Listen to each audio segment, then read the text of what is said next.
திபேரியூராயன் அரசாண்ட 15ஆம் வருஷத்திலே பொந்தியு பிலாத்து யூதேயா தேசாதிபதியாகவும் ஏரோது கலிலேயாவுக்கு அதிபதியாகவும் அன்னா காய்பா பிரதான ஆசாரியர்களாயும் இருந்த காலத்தில் வனாந்திரத்திலே யோவானுக்கு தேவனுடைய வார்த்தை உண்டாகி அவன் யோர்தான் ஆற்றுக்கு அருகிலுள்ள தேசமெங்கும் போய் பாவ மன்னிப்புக்கென்று மனம் திரும்புதலுக்கேற்ற ஞான ஸ்நானத்தை குறித்து பிரசங்கித்தான்.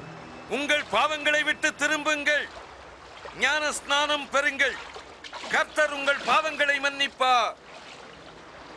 ஏசாயா தீர்க்கதரிசியின் புத்தகத்தில் எழுதியிருக்கிறபடியே வனாந்தரத்திலே ஒருவன் சப்தமிடுகிறார், கர்த்தருக்கு வழியை ஆயத்தப்படுத்துங்கள், அவர் செல்ல பாதையை செவ்வாய்ப்படுத்துங்கள்.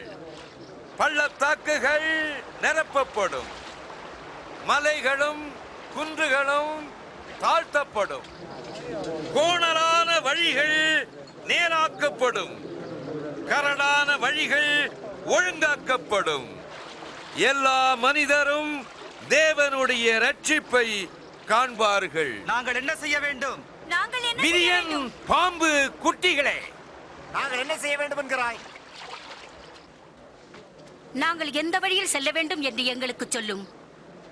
உங்களிடம் 2 உடைகள் இருந்தால் உடையில்லாத ஒருவனுக்கு ஒன்றை கொடு, உணவு இருக்கிறவன் அதை பகிர்ந்து கொடு. போதகரே,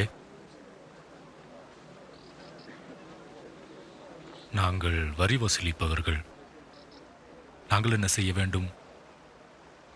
அநியாயமாய் யாரிடமும் வரி வாங்காதீர்கள். அப்படியானால் நாங்கள் என்ன செய்யட்டும்? கட்டாயப்படுத்தி யாரிடத்திலும் பணம் வாங்காதீர். யாரையும் பொய்க்குற்றம் சாட்டாதீர்.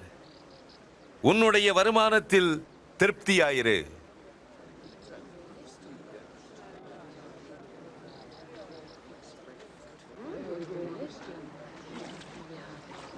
எங்களுக்கு சொல்லும், நீர்தான் கிறிஸ்துவா?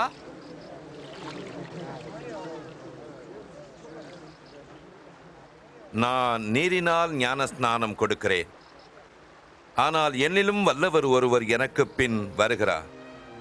அவருடைய பாதரட்சைகளை அவிழ்க்கிறதற்கும் நான் பாத்திரன் அல்ல.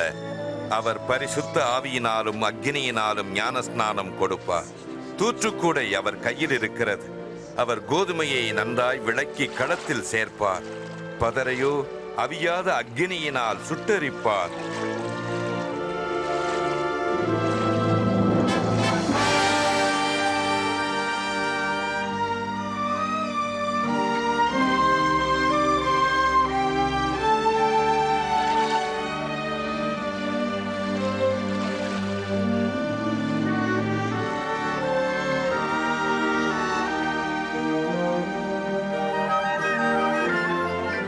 அப்பொழுது பரிசுத்த ஆவியானவர் ரூபங்கொண்டு புறாவைப் போல் அவர் மேல் இறங்கினார்.